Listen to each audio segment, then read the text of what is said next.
of bosses, I don't work for niggas. On the boss of bosses, this shit took a minute. Pull up in that Audi with the curtains in it. I don't do the having bosses, I call hits. Ahoj Vicky, vítám tě tady u mě v talk show Buď sama sebou a děkuji, že jsi přijala mé pozvání.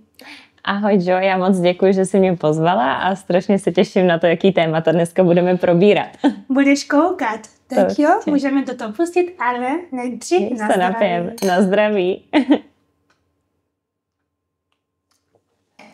Tak víš, o čem to nějak to je? Napovídá ti něco? No tak buď sama sebou, tak asi bychom měli řešit různé témata, protože to je vlastně název toho podcastu, tak různé témata, aby jsme byli sami sebou. Nebojíš se to jako otázek? Nebojím se, ptej se na cokoliv, pokusím se odpovědět na všechno.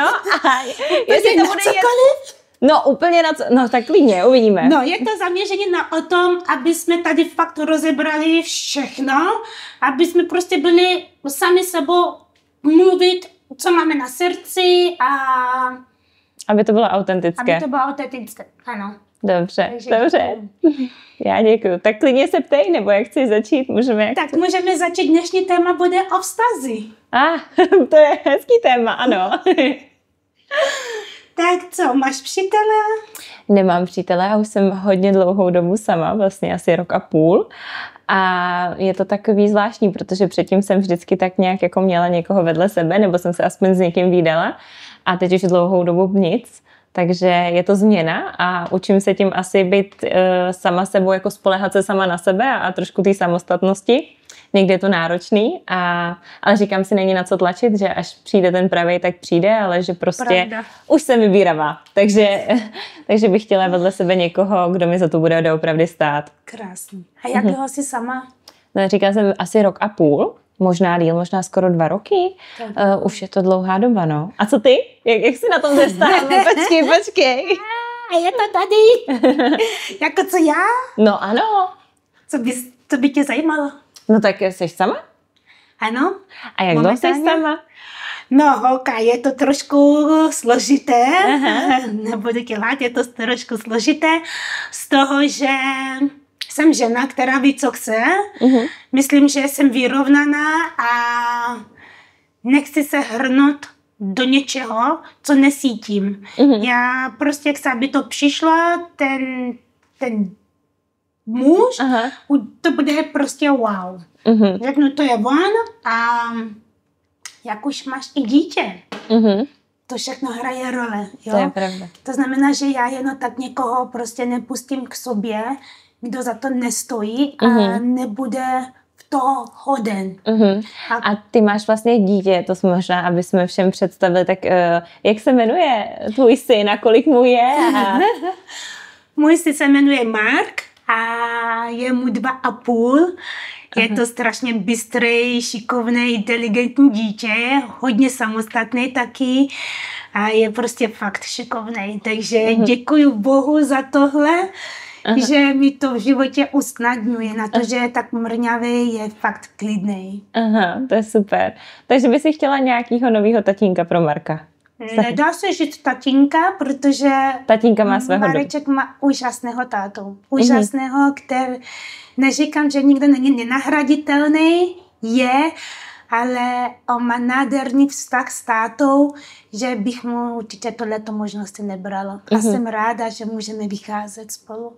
To je super. No hele, ty jsi byla v Bacheloru, tak co mi tady povíš o tom? No. Prostě tam vůbec šla, jako jak je to prostě napadlo, jako šla si tam záměrně, nebo vyloženě oženit se vdát? Ono by toho Honzu, nebo bylo, jak to bylo? Tak já ani nevěděla, že tam bude Honza. Jmenuje se Honza, ano. Dobře jsi to řekla. Tak já jsem tam šla z toho důvodu, protože jsem nějak tak omylem narazila na casting. Na internetu jsem něco hledala, já jsem si vlastně hledala nějakou práci, protože jsem nějak dostudovávala a říkala jsem si, tak a teď je ten správný čas najít si práci. Chtěla jsem vždycky být nějaká moderátorka, nebo třeba v budoucnu i tisková mluvčí, nebo prostě dělat něco v médiích. A teď jsem tam lustrovala a žádný volný pozici v tomhle tom oboru tam moc nebyly a teď na mě vyskočil casting. A já říkám, no tak když to vyskočilo, tak tady na to jako kvalifikace mám, protože tam vlastně nic nepotřebuje, že nám být žena. Aby krásná. No, tak jako asi trošku člověk musí nějak vypadat, ale taky to asi není úplně podmínkou. Ale ty krásná jsi. Děkuju, ty taky. Děkuju. No a takže na mě vyskočil ten casting, tak jsem podala přihlášku, vůbec jsem nevěděla, co od toho čekat a do pár dnů se mi ozvali. Pak už to bylo strašně rychlý, protože se to nějak uzavíralo už ty castingy, takže já jsem měla hned online pohovor. A pak asi pár dní na to hned byl ten finálový casting a já jsem pak mi volali, že mě vybrali a pak se asi za 3-4 týdny už letělo. Bylo to úplně takhle a já jsem vůbec nevěděla, co od toho čekat. A v tu dobu, nebo jsem taková naivní, bláznivá a já jsem si říkala, jsem sama, bude tam nějaký pěkný, chytrý, asi inteligentní, prostě úspěšný kluk, tak to by bylo fajn, jako si tam někoho najít. Ale ty vůbec nevěděla, jako kdo tam bude, ne, vůbec. Jaký chlap tam vyberu. A já jsem si říkala, no tak musí tam dát někoho, kdo za to stojí, že? Tak jsem si říkala, no tak třeba spolu skončíme, třeba to bude taková pohádka. Já jsem nevěděla vlastně. A co konkurentky, jako nevěděla, no, já jsem si tam bude, jako, že proč zrovna to máš být tým, proč si myslíš, že by si dostala. Tak já jsem vůbec ani nevěděla, jaký konkurentky tam budou, ale říkala jsem si, že když tam teda půjdu, tak prostě udělám všechno pro to a bude se mi ten chlap líbit, tak udělám všechno pro to, abych ho prostě čapla. Zapače si, no. Takže jsem se snažila. Honza se mi líbil, ale pak to nakonec nedopadlo. A přijeli tam rodiče na konci a vlastně ani jako s tatínkem to nebylo úplně, ten úplně nebyl pro to, aby jsme byli spolu. A já docela dbám na to, co řekne rodina, takže potom jsem vlastně byla ráda, jak to nakonec dopadlo. No, tam byla i jedna slečna, která má malou a přiznala se otevřeně tomu Honzovi na tu rande, přiznala, že co dělá za profese. Aha. A ještě další věc.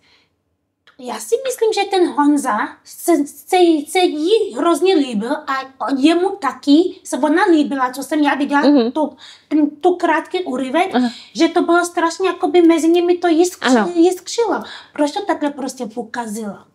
No tím, tak... že se přiznala hned, když viděla jiskru. No, ale já si myslím, že určitě to mezi nimi jiskřilo. Já si myslím, že ona ona byla nádherná, uměla to s těma lidma, měla takovou auru kolem sebe, byla živá, charisma měla. Ano. Takže si taky myslím, já jsem ji viděla a hned jsem viděla, že oni dva si rozumí a on na ní fakt trpěl a ona by to fakt vyhrála, si myslím. Ale myslím si, že taky ona chtěla být upřímná a já si myslím, že i kdyby to tajila a řekla to tomu Honzovi až později, tu její profesi, tak se stane úplně to stejné, akorát je to víc bolí. Protože on, já si myslím, že asi, že on má nějaký asi zásady, pracuje s těma dětma, protože vlastně on je podnikatel, prostě má něco už za sebou a myslím si, že i přesto všechno, i kdyby se měli rádi, jak by se měli rádi, tak by udělal to stejné rozhodnutí. Takže možná dobře, že mu to řekla hned na začátku. Ale do televize, nebo by to lepší to žít v soukromí. Ale stejně ty lidi už jakoby na to přišli, už když se to začalo odvysílávat, tak už jako ona je celkem známá, takže ty lidi prostě, ty diváci by na to stejně přišli, věděli to, oni tam viděli a ještě předtím, než ona se přiznala, tak vlastně už bylo velký mediální boom, co vlastně jako ona pracuje a dělala, nebo co pracovala v minulosti. Ale já zase musím říct, že jí za to nikdo nemůže soudit, že prostě každý máme nějakou minulost. Tak, ano. A že ona ve skutečnosti, ona není to špatná holka. Ona fakt jako, myslím si, že jí to mrzí a že hlavně teď se i podle mě trošku stáhla, co se týče těch médií a sociálních sítí, protože... Však je to škoda, ale nemusela, ona nemá za mě jako žena, nemá za co si stydět, protože každá má svou svobodnou volbu. Někdo je tam obrovský podnikatel, někdo je tamto, někdo je to. Proč dělat tuhle branč je špatné? Za mě každý si může dělat, co chce, co si zvolit prostě pro svůj život. Pokud ti to vyhovuje, a ona to snese a rodina ji nesoudí, tak proč ne? Jo. Práce je práce za mě. Ale když už o tohle bavíme, co ty randění, jako myslím, první rande? První rande s kým? první rande, jak si představuješ ty první rande? Jo, s nějakým potenciálním chlapem. Jako potenciálního chlapem a no. jsi ta typ žena, která jde na první rande, je to wow a půjdete k němu nebo k tobě? Ne, to určitě jako, ne. Vyspala bys se s chlapem na první rande? To mě zajímá. Tak to určitě nejsem taková, protože si myslím, že když ten chlap stojí za to, tak si počká a že vlastně čím dřív... V dnešní době?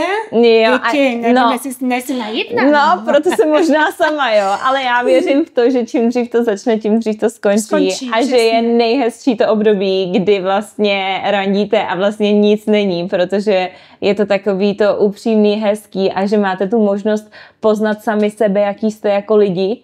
A až potom zjistit, jestli teda si sednete v nějakým tom dalším intimním ohledu, ale že myslím si, že když do toho člověk jen tak rychle hupsne, tak vlastně tu intimitu není to tak upřímný, je to prostě, když to člověk má takhle hned s někým, tak ví, že prostě si toho nemusí tolik vážit, protože prostě to měl hned.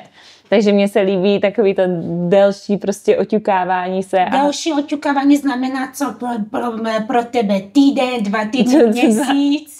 Tak ideální jsou 3 měsíce, no. Dělá si srandu? Ne, to je takový to jako... Než se vyspíš s chlapem jako 3 měsíce, musí... v tomhle době 2,25, tohle jako to je life of Tinder, jako kde Tinder a všechny proto nejsem na Tinderu. Ne, no ale já bych chtěla, aby to šlo přirozenou cestou. Ne, že mně se třeba i líbí, protože když tě někdo zve už rovnou na rande, že jo, tak je to za tím účelem, že se jako... že spolu prostě jako třeba v budoucnu budete tvořit. Ano, ale mně se líbí, že když třeba potkáš někoho v práci na nějaký schůzce, prostě líbí se ti, sem tam prostě řešíte pracovní věci, poznáváte se i na té jiný úrovni. To je něco jiného. Ano, a potom to z toho třeba... Ten terénní seznámení. To je terénní, protože má crash jakoby na tebe, snaží se tě dobít, ukázat. Tak to se mi třeba jakoby líbí takovýhle scénář, nebo že prostě jako dlouhou dobu někoho znám, prostě líbili jsme se sami sobě a já potřebuji nejdřív toho člověka poznat jako do hloubky. Vlastně kdo se dočkáš a nebude ti 80. Ty jsi milá teda, to jsi milá, ale ne. Já to pro mě, ale víš, jak to myslí. Já to vím, ale musíš taky uvědomit, že jestli za to ten chlap stojí, tak prostě počká. Nebo nemyslíš? Ty na mě koukáš jako, ne, to je dobrý. Takže... Počkej, já se napiju. Napij se na... ale jako jo, je to tak a myslím si, že přesně jako chtěla bych si vždycky užít jakoby ty chvíle, které jsou ještě předtím, než to celý začne. A tak no, ale zatím jako nikdo úplně nesplňuje ty moje požadavky, asi všichni se hned vzdají, nebo já nevím. Tak jaký je to seznam? Tak seznam, co chci, aby ten chlap měl?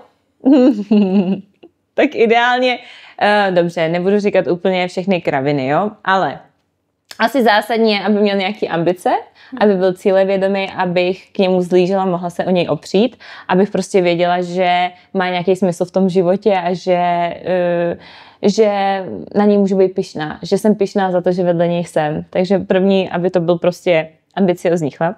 Druhý mě musí nějakým způsobem přitahovat, takže musí se mi líbit, jakože neříkám, aby to byl vysvalovaný nějaký úplně nádherný, to nemusí to být žádný model, ale musí být prostě fyzicky přitažlivý, musí tam být nějaká ta chemie, vejškově musí nějakým způsobem něco, musí mě nějak zajímat, ta chemie.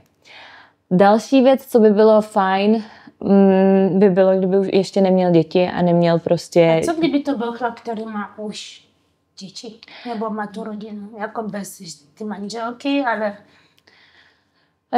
Já Snesla, nebo byla bys ty s mužem, který má dítě? Dala bys mu já si myslím, že bych se nad tím hodně musela zamyslet, jestli by splňoval úplně všechny ostatní parametry, jako i takový kraviny, který třeba jako mám, tak asi bych jako možná si to dokázala představit, ale spíš to nechci, protože prostě chci jednou mít s někým tu rodinu a chci být ta první, s kterou on to zažije. A chci být prostě, aby, protože dítě je něco, co tam prostě vždycky bude a vždycky to nějakým způsobem bude, představuju si asi tu perfektní rodinu. A bojím se toho, že prostě... Ale víš, že nic není perfektní. Ano, to vím. A víš, že i když se budete sebe víc milovat a s tebou zažije první tohle, první toto, i ten porod, všechno, všeho možné, se může stát, že až porodíš a zbalit saky paky a řekne čau, bye bye. No to se může stát, jako já nedokážu... Kde je garance toho dokonalá perfektná rodina? Tam není garance, a co určitě. když to, že on přiveze do toho vztahu to dítě a... Já asi nejsem, no. Budete mít konekce s to jeho dítěte jako dceru nebo chlapečkem, že vás to víc spojí, než... Asi možná, když by byla starší, ale v tomhle věku, v kterém se teď nacházím, tak nejsem připravená na to být matkou. A je to velká zodpovědnost, abych já byla teda macecha pro nějaký dítě, ještě když bude malý, tak bych asi mu nemohla teď dát to, co by si to dítě zasloužilo.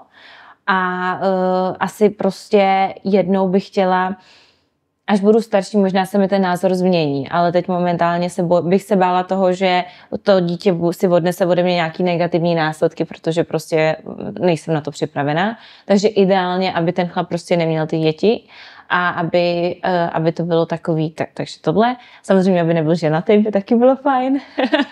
Tak aby nikdy předtím nebyl ženatý? Ne, to je jedno, ale aby nebyl ženatý, když teda jako to.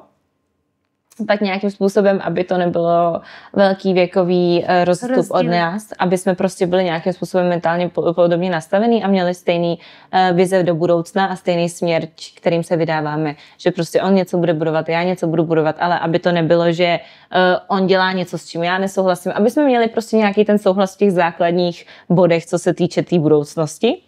A asi to je to podstatné pro mě. Samozřejmě, aby byl pravdomluvný, řekl mi všechno na rovinu.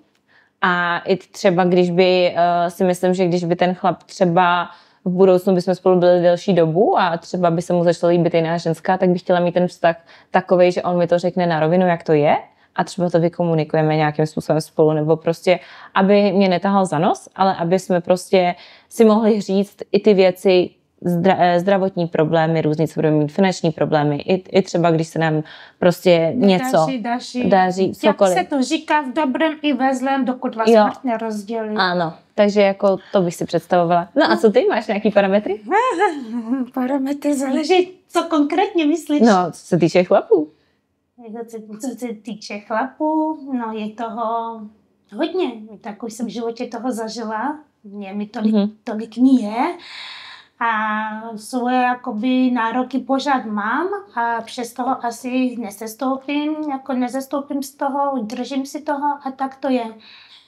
Jsem cílevědomá žena, která prostě už něco má za sebou a něco chci ještě dosáhnout.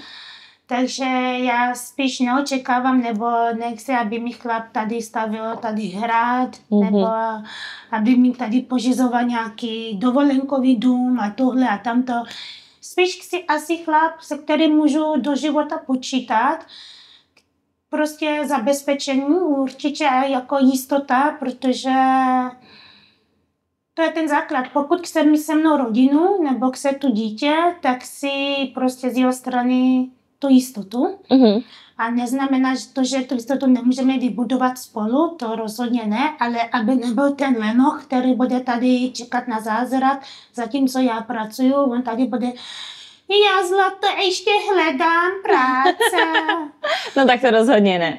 No a jak to říkáš, musí to hlavně být gentleman a musí si vážit tebe. Já jako chci chlapa na úroveň, který bude mít ten životní styl jako já, bude se umět prostě oblíkat, společenské vystupování jako gentleman. Vím, že dneska gentleman každý ti řekne, že je gentleman. Když přijde, tak občas víš, jak to je. Neříkám, že všichni jsou tady. Prostě mně se líbí ti chlapi za dinosaurus. Takový ty, který už neexistují. No, takový, který ještě musí existovat. Jo? Musí se znovu narodit, že takhle vychovám svého syna. No a počkej, a kde je teda najdeš ty chlapy? Kde si myslíš, že je nejlepší místo na to se seznámit s někým? Hele, víš, co ti povím? Co? Nevím, jaký máš ty zkušenost jakoby s muži, se kterýma už si chodila, jestli tady, nevím, plácnu Němci, Češi, Američany a tyhle. Já jsem nikdy nebyla třeba s černou. Já jsem nikdy nechodila s černochami. Jak to? Já jsem sama černoška, takže to by se můžu říct, nelíbí? že jsem prostě nechodila s černochem. Já taky teda ne. Já taky musím se přihlásit, já taky ne. Ne, že by se mi nelíbily, ale prostě jsem nenarazila, na který by to bylo úplně ten drive, že by to tam bylo. A chtěla bych, jako asi určitě bych jsem chtěla, ale chci toho, který se narodil třeba v Evropě. Jo. Víš, ne, protože tohle je téma na jiný den, protože ono je to trošku složitější v tom, že ty černochy, které přijdou sem, jakoby z Afriky sem, mají cíl, chtějí prostě zabezpečit rodinu doma, mají co na ně velký, obrovské nátlaky od rodiny a to znamená, musí vydělávat den a noc, aby posílávali rodině peníze domů, živili sestru, manželky svého bratry nebo sestry, prostě celá generace. Já nebudu s nikým tady makat, aby posílávala naše společné živobytí někomu, nebo teda lidem, kteří nevědí, jak jsme si to usilí. Co jsme museli udělat, projít to. A pak jako v podstatě nic nevidím, zaplatíme tady výdaje, tohle, tamto, je konec. A co mám dělat? Začít od znova a furt dokola ten samý hero? To nechci. Právě proto chci asi nějaký toho, který prostě se narodil tady, zná tu mentalitu a žije tím mentalitem. Takže takhle si to představuju. Ale neříkám, že černý, bílý, růžový, nebo tohle jsou špatně, to ne. Muž je muž, ale musí se umět prostě chovat. Ano. Pro mě je to důležité, jenomže taky poslouchejte, jo. A víš, co je ještě zajímavé? Když už mluvíte o gentleman, jak můžeš vědět, jestli to není nějaký sériový vrah? Tak tam věci, nemáš nějakou, počkejte, nějaká intuice, právě proto si ho ověřuješ, že jo, ty 3 měsíce se ti proklepne za ty 3 měsíce, jestli jako, co s tebou má. A to ti ukáže svoje pravý tvář? No tak jo, tak když se s ním bavíš a tak různě testuješ vody, ne?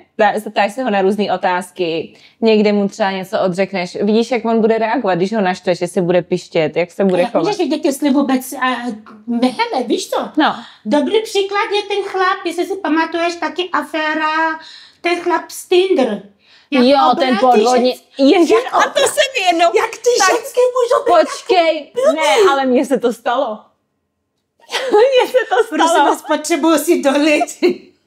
To si děláš. Jo, ale já jsem to ještě nikdy veřejně neříkala.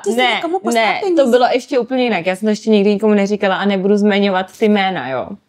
Ale chceš vědět, co se mi stalo? Tak jo, poslouchej. Byl jeden klučina. Nechceš dolit? No, tak můžeme. Tak jsme si dolili, tak já ti můžu říct, co se mi stalo. Tohle jsem fakt ještě nikomu nikdy takhle veřejně neřekla. To jsem zvědala. A takže nebudu jmenovat, protože nechci toho dotyčného jako asi nebo nevím, jestli naštvat, je mi vlastně jedno, co on si myslí, ale asi mu nechci jako dělat nějakou reklamu, jo. Ano, jasně. Začal mi psát kdysi. Je to vlastně hned po té show nějak a ještě vlastně nikdo nevěděl, že jsem v té show byla, takže jsem byla vlastně neznámá. A začal mi psát takovej celkem pěkný, pohledný chlap na Instagramu. Krásný fotky, dovolený, exotika, krásný, prostě takový jako na úrovni. Psal mi různé věci, že prostě vystudoval práva na Karlovce, že vlastní tuhle velkou společnost. Teď to byla společnost na nějaký prostě hydrometeorologické věci, které já vůbec ani tomu nerozumím, takže jsem o tom rozepsal a já úplně wow, jako šikovnej, chytrej. Že nikdy nešel do praxe, co se týče toho práva, protože prostě jako, že má tuhle ohromnou prostě firmu, která má obraty, já nevím jaký. No a že prostě jako má hodně času, že cestuje, že hodně sportuje, dělal různý sporty, tenis, myslím, golf, hokejka to byl. Myslíš Brusle. Ne brusle, hokej. Hokej. Jo, hokejka to byl, no. To nevadí. No a takže ten prostě jako vypadal na úrovni bez dětí, bez manželky, údajně. Dokonalý. Jediný, co na něm bylo jedno mínus, a to jsem si říkala, že jako ta vejška nebyla úplně jako by tam, kde by měla být. Tomu se ještě vrátíme. Ano, ale jako by říkala jsem si tak, jako by z něčeho musím ustoupit, když je tam takovýhle balíček toho i jako fakt jako se uměl vyjadřovat, když jsme si psali, tak to mělo nějaký nějakým způsobem tu šťávu, říkala jsem drive. si, ten drive to mělo. Takže jsem si říkala, dobrý. No, takže jsme spolu šli ven jednou, dvakrát. Vy jste se i viděli? My jsme se viděli. Šli jsme spolu ven. Pozval mě nejdřív nějaký luxusní restaurace a takhle. Já říkám, ne, mně stačí nějaká procházka, protože já na to první rande mám ráda, když je to prostě takový uvolněný, přirozený, není to takový to fancy šmenci úplně, že každý tam prostě takhle musí jíst u toho stolu, takhle pomalu si jako nandavá to jídlo. Přijde mi to takový hodně strojený, že bych toho člověka z začátku... jsem zažila v Berlíně, holka. Jo. A pak jsem v noci umírala hladem. Já si říkám, francouzské restaurace, kde jedno jídlo stalo 300 € a já jsem si tak umírala hladem v noci. No, takže já mám radši takový to, že pro mě ideální první rande je procházka, protože člověk prostě chodí, má nějaký pohyb, u toho mluví, takže prostě myšlenky mu tam rotujou, takže to. Tak jsme šli na nějakou procházku, pak jsme teda stejně zabruslili do nějaké restaurace, bylo všechno fajn a začali jsme se bavit o různých nemovitostech, že bych v budoucnu si třeba chtěla koupit ten byt, že jako tak jako o tom uvažuji, že na to koukám a on že má různé jako nabídky zajímavý, že prostě je to ten právník, že v tom umí strašně dobře chodit, že by mi mohl pomoct jako se dostat k výhodnějším nějakým koupím, že jako určitě a tak. A říkám, no tak super a měla jsem to v hlavě, brala jsem ho jako inteligentního člověka, který prostě ví, o čem mluví. Pak jsme se viděli zase a já jsem právě, že on Kdo si asi... platil vlastně tu večeře? To platil on. Dobře. To platil on. Dobře. Ale to tam, my jsme si dali jenom předkrmy, jo. Dobře, to tak to jo. bylo, když táčka chytají to jako... Drahé, to ještě nebylo tak drahé. A když jsme se viděli nějak podruhý, tak tam bylo vidět, jako jak strašně moc chce ukázat najevo, že má ty prachy. Prostě člověk, který má peníze, tak to nemá na zapotřebí takhle ukazovat. Ale on strašně úplně ty přeznačkovaný hadry teď vytahoval ty velký bankovky z té peněženky. Půjčený peníze. Teď jsme někam šli třeba, my jsme pak šli se někde projít a on třeba kupoval nějakou deku, protože jsme si měli udělat piknik. Viděli jsme se asi 2x nebo 3x v životě, jo. A on šel do toho obchodu a on říká, že to je takhle levný a takhle to tam hodil a nechal třeba, já nevím, 5 kilo dýško. Prostě bylo to takový, že jsem si říkala, aha, tak tohle už je moc. Věř mi, že šel zpátky do toho obchodu a mu ty prachy vrátili. Ale prostě vypadal takhle na úrovni. Nicméně, pak asi přišel na to, protože asi jsem působila na něj jako, že mám prostě jakoby hodně peněz a že prostě bych jakoby byla ochotná si třeba pořídit ten byt a že bych jako si od něj nechala teda jako poradit. Investorka, no. No, děkuju. A pak přišel asi na to, že jakoby, co se toho bytu týče, tak to chci, ale v budoucnu a že jakoby peníze teda mají ty moje, jakože nějaký, jakože bych si mohla počítat od těch rodičů, nebo že rodiče by mi mohli pomoct, ale že jakoby rodiče jsou na mě přísní a chtěla bych si já sama vydělávala, takže to asi neklapne a začal asi cítit trošku jakože to asi neklapne. Tak jako neklapne, jak by to... Svoje provize nedostane. Jo. Takže já jsem potom nějak jela i na dovolenou tamhle, on mi furt psal, vždycky měl přijet, pak se neozval, pak už to bylo strašně divný a já mám jednu kamarádku, která nějakým způsobem někde pracuje a nějakým způsobem jako vyzjistila. Ověřila, protože já jsem jí řekla jméno, datum narození a když jsem si ho dala do toho Google, tak mi na něm nevyšlo skoro nic, jenom že hraje hokej a že jako něco je podnikatel, ale vlastně nic mi nevědělo. A ona si nějak zadala někam do nějakého systému prostě to jméno a teď jí tam něco vyskočilo a teď ona dohledala, že on vlastně se nechal přejmenovat, že se předtím jmenoval úplně jinak, že si změnil příjmení a když jsem do Google dala to jeho jméno, jak se jmenoval předtím, tak vyběhlo asi 20 článků, jak on takhle seděl v base asi 6-7 let. Protože prostě je podvodník. A víš, co dělal? Okrádal takhle strašně moc žen o prachy. On jim vždycky on fejkoval. Výpisy z katastru, smlouvy, e-mailovou korespondenci s právníkama. On falšoval úplně všechno, udělal tu smlouvu, ta ženská to podepsala, nechal si to přeposlat na svůj účet a z toho on jezdil na dovolený a užíval si a takhle okrádal. Támhle tu okrad o 11 milionů, támhle tu o tolik. Prostě celkově okrádal ty ženy, bylo jich tam hodně a vlastně jenom asi nějaký ani nechtěli jakoby vypovídat proti němu, báli se. No a on snad dostal asi 6 let za mřížema, odseděl si to, vrátil se. 6 let? Okradl několik milionů. No, a asi 6 let seděl, já nevím, kdy se pustil. Tam pak už nebylo, jako jak to dopadlo, se pustil dřív nebo to. A teď jsem si dala to jeho jakoby původní jméno A teď to byl on, protože tam bylo i odkud pochází. On mi říkal, odkud pochází, že jo, původně, z jakého města, prostě úplně. A teď mi začalo to celý docvakávat. Ale kdyby nebylo té kamarádky, která na tohle přišla. Stejně by od tebe nedostal prachy. No to nedostal. Ale už vím, jako, takže fakt si dávat jako bacha. A já jsem potom, on mi psal a chtěl zase, protože já jsem byla zrovna nějak v zahraničí, asi na 2 měsíce a on za mnou chtěl přiletět.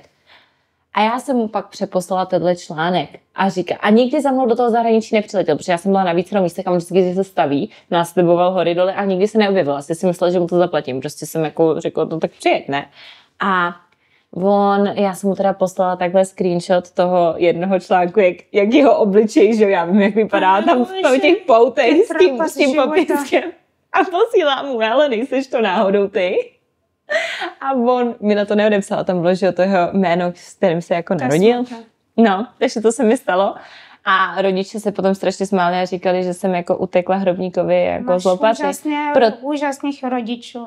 No a jako já prostě bych na to jinak nepřišla, kdyby nebylo té kamarádky, tak ono prostě nepřijdeš na to. Takže děje se spoustu takových věcí, takže od té doby si fakt dávám pozor a proto taky já jsem přesně, on neprošel tou 3měsíční nějakou fází. My jsme vlastně se jako párkrát viděli, ale nic jsme spolu jako nikdy neměli vlastně vůbec, jako žádná pusa neproběhla nic, prostě to bylo takový, že jsem oťukávala, kdo on vlastně je, přišel mi zajímavý, no a pak jsem přišla na tu realitu. Takže jako ano, dávejte si holky pozor. To moje otázka předtím byla, co já a ty vztahy. No. Já mám ráda randění za starou školu. A to randění za starou školu znamená, že pomalu poznávání. Ano. Takže ty 3 měsíce, ne? Já jsem taková, kdo mě zná, kdo mě ví, já jsem tě zkoušela. Aha, no tak. Jsem tě zkoušela. Já mám ráda za tu dobu, jak jsme chodili do té školy, to ty neznáš, protože já mám jiný věk. A psali jsme si na školní lavici dopisky a předávali jsme to dál a pak kluk tě jako hodí kámen na okno. Dobrý den, může Joy ven a takové věci, to bylo krásný. Prostě když se tě pak ten kluk zeptá, budeš moje holka a přinese ti jeden růže a když se na něho naštveš, prostě přinese ti zase další růže a dobýval si tě. Ano. Prostě snažil se, jak mohl tě získat a to dnešní době už není. A je to škoda, protože v té době ty chlapi fakt na to první souložení čekali. Ano, byli ale dneska mají tolik možností, že vlastně já si myslím, že ten problém je v tom, že je určitý procento krásných, hezkých kluků, který to s těma babama umějí. A ty můžou mít, na kterou si ukážou. Mladý, pěkný. Tím to není. No a ten zbytek, ten zase s nikým moc nespí. Ty se zase bojí. Takže já vidím takový ty úplně ultra namachrovaný chlapy. To není na chlapu tohle, že? No tak ženský jsou taky uvolněnější, že jo? Kočko, ženská si pozná chlapa na Tinder. Vezme ji na párek v rolíku. Diskotéce se který tam na záchodě se s ní vyspí. Co to je? Jaký to má tu mít úroveň? Jak ten chlap může tu ženskou brát vážně? Když diskotéce se spolu vyspí hned na slovo ahoj, jak se máš, sluší ti to. Tak pojď za mnou. Jako vážně.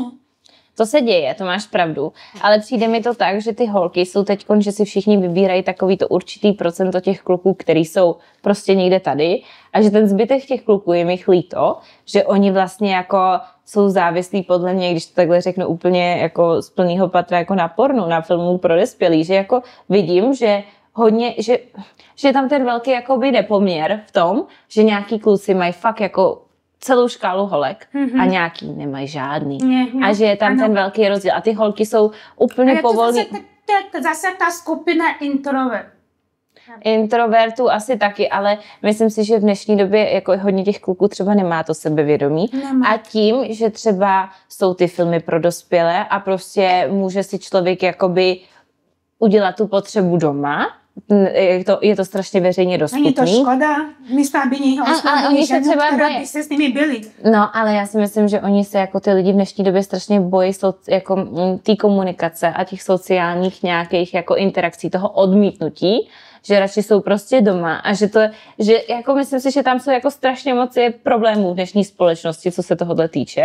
A samozřejmě ty holky jsou povolný a je to asi i díky tomu, že nějaký ty morální hodnoty, které kdysi byly, nebo kdysi nějaký ty tradice a ty rodiče měli nějaký jako nároky na ty děti, ano. Tak už v tom... Mají snížený sebevědomí a nejsou v tom vychovávaný prostě. A vlastně se říkají, no, když je to jedno, tak jako by tak si užijem. Ale přesně není to, nedostanou nikdy, nikdo se jich nikdy nebude vážit. Když takhle skočí hned, přesně když mě pozve na párek v rohlíku, tak promiň, ale to utíkám kilometr. Ale víš co, když už mluvíme o to sebevědomí, jsem myslela, že jsem byla na pár, jako na rande a nebylo to jeden ani dva, v podstatě 3krát a oni nechápou, jak taková žena jako já se můžu s nimi prostě sejít na rande, že byli z toho úplně propocení, že nejeden nemohl ani propadnout dech. Ten mě takový nával, že za 2 dny mi napsal: jsi velice krásná žena, všecko, jsi inteligentní, jako je vidět, že to máš serovnání všecko, ale prostě vybral mě, proč já? A říkám, no. Tak vyklapem, jak si být? No nemají sebevědomí moc. Ale pak zase jsem narazila na toho úžasného. No, nějak nahoru, který může být úplně všechny. Ale ten by byl fajn. Ale mě tam bylo ale. Vždycky je tam to ale. Vadilo mi jeho výšku. Jak jsme o tom bavili. On mě jste nevyšlo, jako já 170, co já mám dělat s tím? No, to bylo s tím taky. To bylo s tím. To já nedám. Já prostě nemůžu. Já potřebuji ke kterému můžu zhlížet. Ano. Prostě, tak si sedneš, tak si vedle něj sedneš. Tak když řekne meč, tak meči. No jo, ale sedneš si a budeš němu zlížet. No to nevadí, prostě vím, že ho budu vážit, respektovat a vím, že prostě to bude ten chlap, který bude ten Ale prostě v dnešní době nevím, s čím krmíme, nebo s čím ty chlapi se krmí, je to dost špatné. No, je to špatné, no. To určitě. Nevím, prostě myslím, že pokles toho sebevědomí v dnešní době je hodně málo. A ty chlapi se vůbec neví, že neumějí si už normálně oslovit ženu venku. A vůbec všichni jdou hned na sociální sítě. Ano. Přes toho obrazovku, na který je nevidíš, se skrývají ten chlap, který by byl z toho schopen, ale nedokáže to říct na rovinu. Je to tak. Je to strašný nepoměr, protože vlastně skoro každá ženská chce chlapa, ke kterému chce zblížit. Ano. Ale je teď strašně moc úspěšných, prostě inteligentních, talentovaných vysokoškolaček, ženských prostě, který je jich víc než chlapů. Třeba na vysokou školu chodí víc ženských než chlapů. A vlastně je to nepoměr. A jak všechny tyhle vysokoškolačky, když je méně chlapů, si můžou najít toho vysokého. A pak mají vysoký nároky. Ano, vysoký nároky, protože... ale těch chlapů je nedostatek. Ne? Takže jako celkově si myslím, že čím úspěšnější žena, tak tím těžší to má, co se týče nějakého toho výběru, protože prostě tím menší okruh chlapů má, z kterých si může vybírat. A co si budeme, ty chlapy hodně dbají na to, jak ta ženská vypadá. Když je to vysokoškolačka, ale prostě není moc přitažlivá, sice jako je schopná všechno, postará se, hodná, milá, ale prostě nemá ten drive a není tak krásná, přitažlivá pro toho chlapa, tak bohužel má smůlu. Ale stejně to hledá venku. Jako můžou mít tu jako zodpovědnost všechno možné. Ta žena, která bude taková ta organizátorka, která všechno udělá, zařídí, postará, udělá, prostě všechno. A pak stejně hledají venku, co nemůžou mít doma. Proč? Ty chlapy? No, protože chlapy prostě, já si myslím, že to je biologicky daný. Myslím si, že není přirozený, aby naše rasa, prostě člověk, měl jenom jednoho partnera na celý život. Že co ještě dokážu tučňák třeba, tučňák je takovej. Točňák je takový, že prostě si najde jednou partnerku a je s ní až prostě to má jednu partnerku, jakoby co se týče toho sexuální na celý život. Ale myslím si, že my biologicky jsme daný tak, že prostě je normální to, že ten chlap, prostě ten největší alfa samec, oplodní co nejvíce rožen, protože prostě ty geny se přenesou. Takže jako myslím si, že ano, když jsem trošku napětá teda, jo, to cítím, že i když si najde tu skvělou úžasnou partnerku, tak po pár letech prostě to vyprchá to. A já se tě zeptám na něco ještě. Promiň, že ti přerušuji. Ne, tak se mě zeptej. Jsi schopná odpustit nevěru? Já úplně upřímně, co se tohohle tématu týče, tak já jsem nad tím hodně přemýšlela. Samozřejmě ze začátku, když jste spolu první 2 roky, tak je tam ta chemie, všechno krásný, úžasný, dokonalý. Ale čím díl jste spolu, 10 let, 15 let, 20 let, už to není o té chemii, už je to o tom parťákovi, který tě podrží, podpoří, je to rodina. Ano. Ale já nebudu svýho partnera, s kterým třeba budu 20 let omezovat, když on bude mít nějaký chtíče, tak ať jde, ale... Jsi můj člověk. Děkuji. V tomhle se budeme rozumět. Ne, ale ať jde a jakoby uspokojí se, ale ať se vrátí. Ať prostě, já potřebuji cítit tu jistotu, že on se postará o mě, o děti, já samozřejmě taky budu schopná. A kvůli nějaký ženě, jakože ho necháš? Je to normální, děje se to. A já třeba jsem strašně moc podvodů už viděla prostě u všech kolem sebe vlastně. Všichni to tají, ale já to třeba vidím a lidi se mi třeba kolikrát i svěřili a vím, že to tak funguje a že prostě je to normální, je to přirozený, ale ten vztah se buduje úplně na jiný bázi. Ten vztah se buduje na tom, že prostě máš toho parťáka, na kterého se můžeš spolehnout, který ví, že se postará o ty děti, zajistí vás, prostě bude tam, ale že má nějakou potřebu, ať jde, ať se tamhle zblbne hlavu na pár měsíců. Já ho tam ještě doprovodím, já ho tam ještě odživím, ale hlavně, aby to byl ten chlap, který má. Rozum? To bylo i v nějakém filmu, že nezáleží kolik, jak to tam řekla, to byla nějaká ta herečka, že nezáleží kolik má chlap ženských, ale ke který se vrací. Vrací domů, přesně, moje slovo. Protože ta, ke který se on vrací, tak to je ta důležitá. Ano. A on vždycky, podle mě, když to má nějak jako v hlavě srovnaný, tak si uvědomí, že tahle ženská mi dala děti, tahle tam pro mě byla ještě, když jsem neměl nic, s touhletou jsem to vybudoval, tahle tam prostě vždycky je. A je tolerantní. Ano. A to, že někdy prostě to tak, já jsem takhle, samozřejmě asi, když bych byla prostě úplně brutálně zamilovaná ze začátku, by se tohle stalo v prvních pár letech. Hraje, všechno tam hraje, nedokážeš odpustit, je to zrada, je to prostě nespravedlivý. Není to příjemný a nepodporuju jako podvody úplně. Nepodporujeme, ale ne. buďme si rozumí, dámy, žádný chlap není dokonalej, a je sebe víc dokonalej muž udělá to prostě, ani o to neví, může se ožrat, může být takový ten příležitost, když ho jeho kamarádi nutí a on nechce být ten sráp a udělá to, jen aby se prostě zapadl do párty. A nebo prostě jako chce. No a kvůli nějaký ty ženský. Ztratila jsem důvěru, dělá se ze mě sprdel, jako pardon, dělá se ze mě Já si myslím, že v životě jsou o dost zásadnější věci, co se týče třeba, jako vadilo by mě třeba, kdyby prostě si udělal dluhy a potopil celou rodinu kvůli dluhu. Je neodpustitelný. To je neodpustitelný. Kdyby prostě začal dělat jako... Balím si taky pak je čekal první. A nebo kdyby prostě, já nevím, třeba někoho zabil, nebo prostě udělal něco kriminálního, co je fakt jakoby fakt přes čáru, co může ohrožit tu celou rodinu. Ale nějaký... A co uděláš? To, když někoho zabil a nemůžeš ho odpustit. No, protože ty děti tam jsou, hrajou tam taky a to je přesně, to by mi vadilo. Ale musíte to překonat společně. No ne, já si myslím, to že třeba ta nevěst.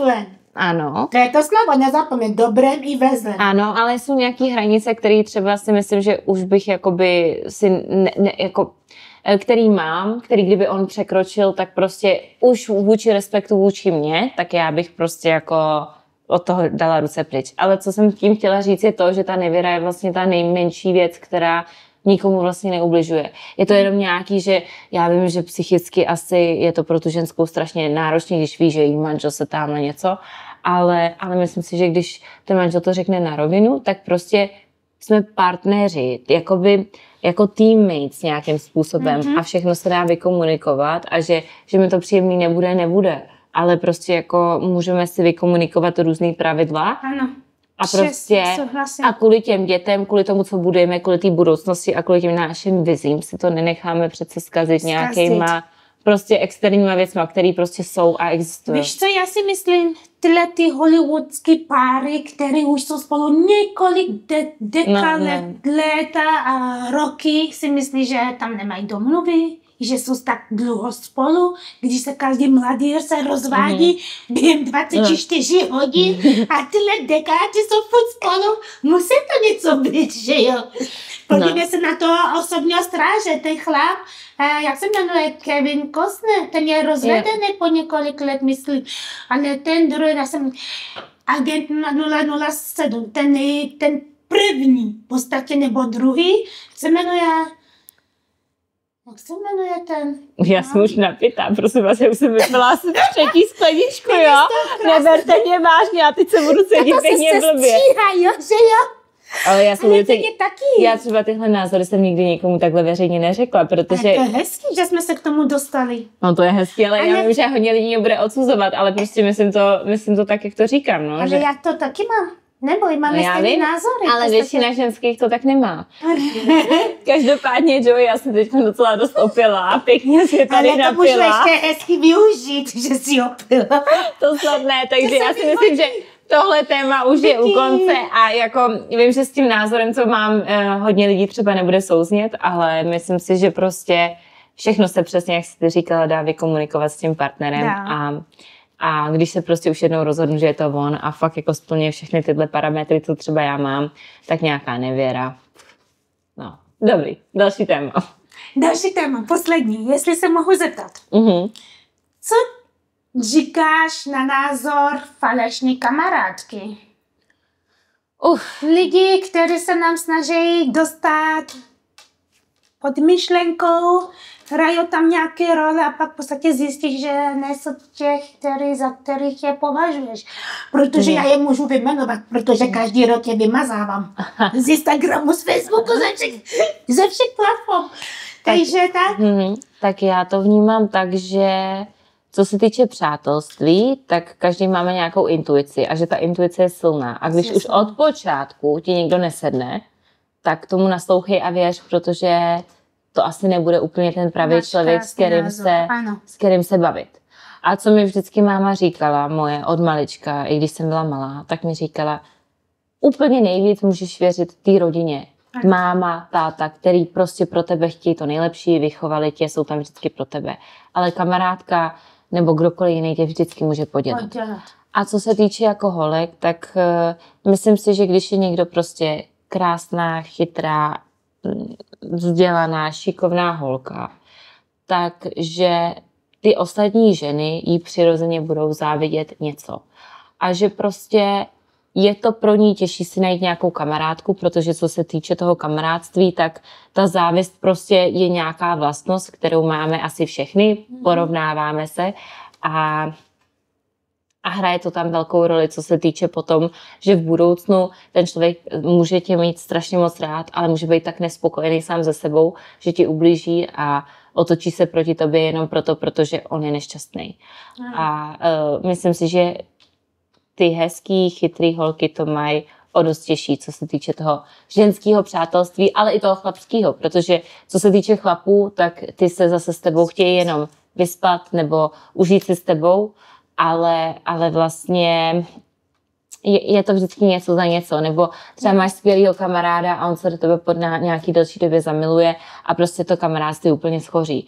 Takže potom vesměs je ten člověk hodně osamocený. Čím jakoby hezčí, chytřejší je, tak tím těžší to má, co se týče těch lidí, kterýma se obklopuje. A proto je strašně důležitý mít kolem sebe lidi, kteří sebe sami mají rádi, jsou sebevědomí, věří si, jdou si za svýma snama a nechtějí tě podrazit. Nejsou to ty zákeřní závistiví lidi, kteří sedí doma, brečí na gauči a jedí popcorn každý večer a koukají na nějaký blbosti v televizi. Ale jsou to ty lidi, co prostě makají na sobě a nemají tu potřebu někomu závidět, protože vědí, jak těžký je se dostat na to místo a něco si vybudovat. Vylézt z komfortního zónu. Lidi se bojí vylézt z komfortního zónu. A tím jsem si i já sama prošla a zažila, protože ne jedno, ne dvakrát, ne 10krát. Lidem, kterým jsem fakt sama pomohla a byla jsem mě oporou, ve 3 hodiny mohli vědět, že na mě můžu spoléhat i ve 3 hodiny ráno. Ty mě podrazili nejvíc tím, že já jsem mě snažila i vysvětlit, přátelství není jenom v tom dobrém, když se zasmějete spolu, zažijete skvělý zážitek a tohle. Přátelství je i o to špatné. Přátelství je jak manželství, v dobrém i v špatné. Musíte si být odporou. Že ten závist dnešní lidské bytosti dneska je tak silný, že nedokážu vidět, že ten člověk, její úspěch, je i tvoje úspěch, toho dodačního, kamarádka, že když ona je úspěšná, tak tahá s sebou nejen rodinu, nejen sebe, tak i to přátelé. Protože jsou jí oklopení, byli při ní, když nebyla nic a jsou teďko při ní, když už někým je. Takže proč nepodporujeme navzájem někomu, kdo má, třeba ty si uděláš biznes, proč ti nedám like, proč ti nepodpořím, proč ti neposouvám.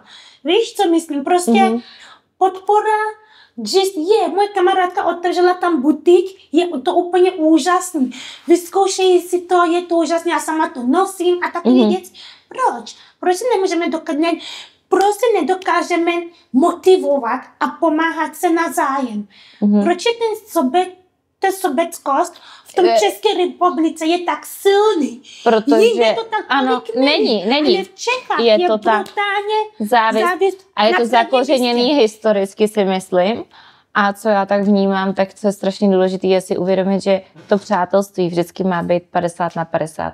Já ti něco dávám, je to jako transakce biznesová. Já ti něco dávám, ty mi něco vrací zpátky. Ano. Já se ti můžu svěřit, ty se mi nazpátek můžeš svěřit. Nejedno, že já budu ti něco říkat a já o sebe, ty o tebe já nic nevím a ty tam jdeš za mým záda a povídáš to další holkám. A co se týče toho všeho, tak já různě čtu knížky, poslouchám podcasty. A ty jsi ten člověk, který vem si 5 nejbližších lidí, kterými se obklopuješ a to seš ty vlastně.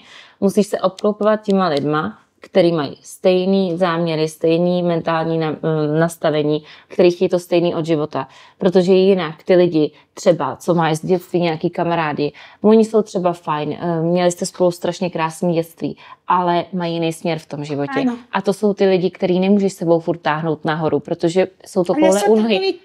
Takže taky taháš furt sebou na to lano, na to břemeno. Ne, musíš to odprostit, protože je to hnusný, ale lidi přicházejí a odcházejí a my se vyvíjíme a rozvíjíme sami sebe. A čím dál ty jdeš, tak prostě poznáváš nový lidi a spíš brát ty nový. Prostě ten život je o tom, i třeba co se týče těch partnerů, nebo tak sama prostě máš malýho papečka už a s manželem prostě zažili jste spolu nějaký období, ale tvůj partner, zažili jste spolu nějaký období, ale pak se ty vaše cesty nějakým způsobem rozešly a to je v pořádku a normální. Já jsem měla kamarády v tomhle období a prostě ty, který mají to stejné nastavení a chtějí jít tím stejným směrem, ty tam zůstávají. Ale ty, který prostě mě nestíhají nebo jdou jiným směrem, tak ty odcházejí. A lidi to berou tak, a hodně v Čechách je to nastavený tak, že třeba jdou od 1. třídy do 9. třídy, mají stejný spolužáky, stejných 20 dětí a furt ty stejný lidi celý život tahají sebou. Tak to nefunguje. Já jsem žila v zahraničí a jak jsem to měla, každý rok jsem měla jiný předměty s jinýma dětma a neměla jsem tak pevný vazby. Vždycky jsem se seznámila, ano, s touhle skupinkou, dobrý, další rok s touhle skupinkou. Neznamená, že když se s někým přestanu tak intenzivně bavit, že jsem je zavrhla. Můžeme si někdy zavolat jít spolu na kafe, ale pokud ten člověk pak přestane mít ty stejné hodnoty a vize jako já, tak prostě je to nějaký známý, kterýho si pamatuju, třeba jsme spolu něco hezkého prožili, ale nemůžu tahat nahoru lidi, Který nechtějí se nechtějí. Protože nic za to nedělají sami aby se pozvedli a oni se jenom nechávají tebou prostě tahat. A to nemůžeš tahat, taháš rodinu, svoje vlastní rodinu. Rodinu, která tě porodila. Musíš první v řadě myslet sám na sebe. Na sebe. Když jsi v pořádku, nejsi šťastná, nebo nejsi šťastný, tak nemůžeš dělat ostatní šťastný. Ne. A to je přesně to, co se třeba říká i v tom letadle.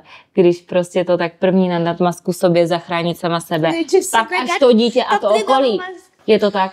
Ty, když nejsi spokojená, nemůžeš být dobrá matka, nemůžeš být dobrá partnerka, nemůžeš být dobrá v biznesu, v práci, nic. Ty, jakmile jsi sama se sebou v pohodě, máš vyrovnanost a jsi, samozřejmě každý nad tím pracujeme, je to strašně těžký jako se dostat do toho bodu, kdy jsi úplně kompletně v pohodě. Já taky nejsem, mám svoje nějaký dny, kdy jsem prostě úplně to, ale vždycky si říkám, priorita jsem já. A ten člověk, který je tam, může se mi líbit sebe víc, ale prostě, jestli prostě mi nějakým způsobem nepomůže se dostat tam, kde já chci být, tak já se sebou nemůžu tahat u nohy. A nemám prostě na to kapacitu a čas, protože já mám svůj směr, kam se jako vydávám. A je to strašně těžký, protože třeba ty lidi máš ráda, máš sociální nějakou vazbu, něco si s nima vybudovala, prožila, ale musíš si říct, to období bylo. A teď je jiný. Ano. A prostě bylo to krásné, co jsme spolu prožili. Vždycky budeš mým srdíčku zapsaný nějak, ale bohužel máme každý jiný směr a to je v pořádku. Takže jako tak to vnímám já, že ty lidi se prostě točí. Furt se točí v tom životě. To mě připomíná moje názor a čeho se držím, proč jsem řekla, že dokážu odpustit i mnohý nevěru. Z toho důvodu, že ať jsme sebe víc zamilovaní, prožili jsme v životě všecko, všechno, co se dalo, šílenost, tam jsme šukali na zahradě, v záchodě, v restauraci, všude, kde se dalo. Stejně, když mě podvede, je to jedno, vezmu ho spát, není to jedno, jo? Je to už jako část rodiny, už je to parťák do života. Už jste něco zažili, protože ten člověk tě zná nejjiný, dokážete si spolu zasmat, ale pořád je tam otázka, ať jste z tebe víc zamilovaní, stejně. Přišli jsme na svět společně? Ne. Přišli jsme na svět odděleně, poznali jsme se v tomhle světě, ale společně do toho hrobu nás nepožbějí. A neodjedeme spolu. Ano, každý sám za sebe. Každý sám za sebe, tak jak jsme přišli, tak i odjedeme. Do společného, tak možná společný jakoby rodinný hrob, ale ne stejný hrob. Nedají dvě lidi do stejného hrobu. Ale co se... To nedá. To je pravda. Nebo jako můžeš mít ve stejném hrobu urnu, jo? Ale chápu, jak to myslíš. Co se týče tohohle z toho, tak jsem ještě chtěla zmínit to, že vlastně ty lidi se v tom životě měnějí. Mám strašně moc etap, já jsem poznala spoustu lidí a fakt se mi to točí.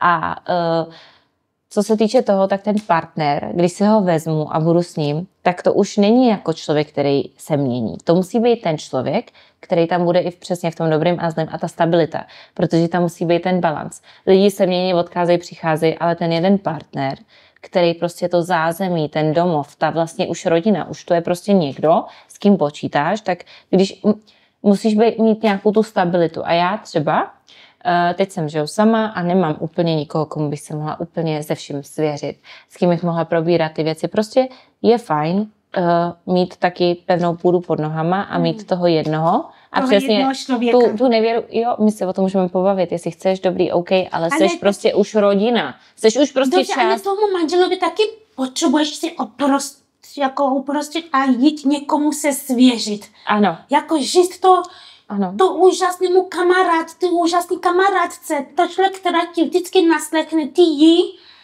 Ano, musíš tam mít prostě ty stabilní nějaký mimo toho faktory. Partnera. Samozřejmě, ale jako já to vnímám tak, že chci, aby ten partner byl moje prostě stabilita, rodinná stabilita, pár prostě jako blízkých kamarádek, ale co se týče třeba mých kamarádek, tak já mám nějaký kamarádky, který tam prostě mám, který zbožňuji, vidíme se jednou za čas, ale úplně, že bych měla nějakou ženskou vedle sebe, který na 100% věřím a řeknu jí úplně všechno o sobě, která není třeba, jako mámě věřím, jo, ale to kamarádství stejně prostě důvěřuj, ale prověřuj a myslím si, že fakt jako každý v tom životě tě může podělat nějakým způsobem. Bohužel tohle musím říct, že to není možné. Máš pravdu, ale musím říct, že takový člověk může existovat. Protože já takový člověk mám a řeknu ti, za svůj život jsem měla nádherný 3 vztahy pevné Kamarádské. Ne, vztahy, jakože vztah. Dlouhý lety a kamarádku, holku, který jsem poznala před 8 lety, ti řeknu, hraje větší role v mém životě, než ten partnerský. My se voláme den a noc. Kdo mě probudí ráno jako první? Ona. Ahoj, mý zlatičko, jak se máš? Jak jsi se vyspala? Jaký budeš mít den? Co je dneska tvůj plán? To samé já jí. V nouzi. Vím, že nemůže být se mnou. Je tam 1000 milionů, ne 1000. Dobře, ona žije v Frankfurtě.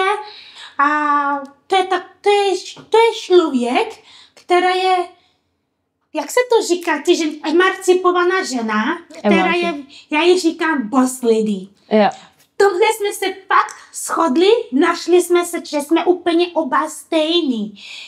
Ona je boss lady, to můžu nazvat i sama, já sama taky, protože jela jsem vždycky za svým snem.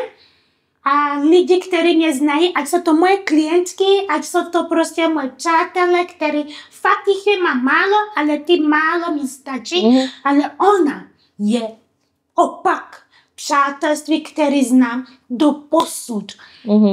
Jako, asi za těch 8 let jsme se měli neschody kvůli jakoby vztah, že nesouhlasím s jejím názorem asi tak 5krát.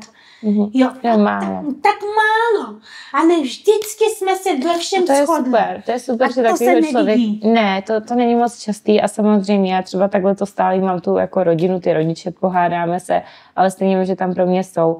A co se týče lidí takhle, tak je to vzácnost si najít někoho takového. A já třeba jsem prožila intenzivně třeba rok s nějakou kamarádkou. A ta kamarádka tam furt je a vždycky tam bude v tom srdíčku, ale vím, že třeba do budoucna už jsme zase každá jako máme jiný směr. A že já prostě buď plaveš se mnou, anebo prostě jako... Plaveš sama. Jo. Hele, já jsem člověk, která váží rodinu. Hrozně moc a já jsem pro rodinu dělám cokoliv. Já jsem žila povědomí, jako celé své rodině v Africe pomáhám a prostě tak to mám dané, jo. Já jsem žila vědomí, že vím, že svý sekře jsem schopná dát svoje kostní dřeň. I ta půlku všeho, co se chtěl, existuje. Moje sestra je moje život, je úplně moje všechno. Tak i její děti jsou jako... oni jsou moje děti, prostě tak to mám dané v mý hlavě. Asi to je šílené, ale tak to mám. Nedělám rozdíl mezi Mark a moje sestry děti, ani náhodou. Prostě to máme takhle, já to mám takhle dané, ale stejně, co mám tu kamarádku, spoustu věcí, co svěžím jí den a noc, nesvěžím ty sekře. Ona je sestra, která není stejná matka, ale je to moje sestra. A já to vím, že jsme měli být sestru v tomhle životě. A já bych to asi ničím nevyměnila. Já ji zbožňuju. Takže vím, že manželství může skončit, ale přátelství můžete pohádat, ale můžete si urovnat. Že jste k sobě nejdete cestu. Tak ten manželství, jak když se stane něco šíleného, že ta zrada, něco, cokoliv, ale právě se nedá jako, slepit. Ano, nedá se to slepit. Myslím si, že slepovat vztah je úplná kravina, že jakmile se jednou rozjedete, tak konec. Ale myslím si, že... konec, může se být ještě přáteli. Přáteli sexuální prostě. Dobře, můžeš to dělat. Přetahovat, že vedle tebe stojí a řekne, ty jsi nadržená, jo, pojď, jako v tohle můžete rozumět. To jako je klidně možný, ale že co se toho týče, tak si najít prostě ještě poslední teda věc k tomu, aby jsme to už ukončili. Najít si partnera, který víš, že když prostě bude to na prd a všechno, i když třeba se s tebou bude chtít rozejít, tak stejně víš, že s ním se dokážeš jakoby normálně pobavit a že spolu budete vycházet. Což je třeba skvělý, jak ty máš prostě se svým ex-partnerem, že prostě stejně o něm krásně mluvíš. A on podle mě mluví stejně i takhle o tobě. A to je na tomto hezký, protože najít si nějakýho blbce, který prostě budete si nedokážete si vůbec přijít na jménem, ani domluvit na ničem. Tak to vede se nejvíc to. Myslím, že tohle to bylo asi to štěstí, že ať se děje cokoliv, dokážeme se prostě ještě se společně zasmát a i promluvit. To je super. Vicky, musím říct, děkuji za skvělý rozhovor. Já taky moc děkuji. Tohle to je trošku, bylo to bomba, šílené, ale Děkuji, bylo to skvělé. Tak dneska jsem tu měla Vicky z Bacheloru, moc děkuji za krásný rozhovor a takhle do detailu jsme vůbec asi já ani nečekala, že rozebereme dnešní témata, ale bylo to opravdu zajímavé a skvělé a doufám, že příště ještě vám přinesu úžasný téma, který bude o životě a o to, co v dnešní době prostě probíráme a budeme probírat, protože v dnešní době je hodně svobodní žen i muži, který by se mohli najít, ale bojí se udělat ten první krok. Pojďme se o tom popovídat, pojďme si to rozebrat. Pokud i vám něco zajímá, co byste se mohli příště rozebrat, anebo chtěli byste stát naším hostem, přijďte do našeho podcastu nebo do mého podcastu. Jste vítaná, napište mi na Instagramu, kdekoliv na mail, jednoduše mě najdete, Joy Rank a pojďme se popovídat.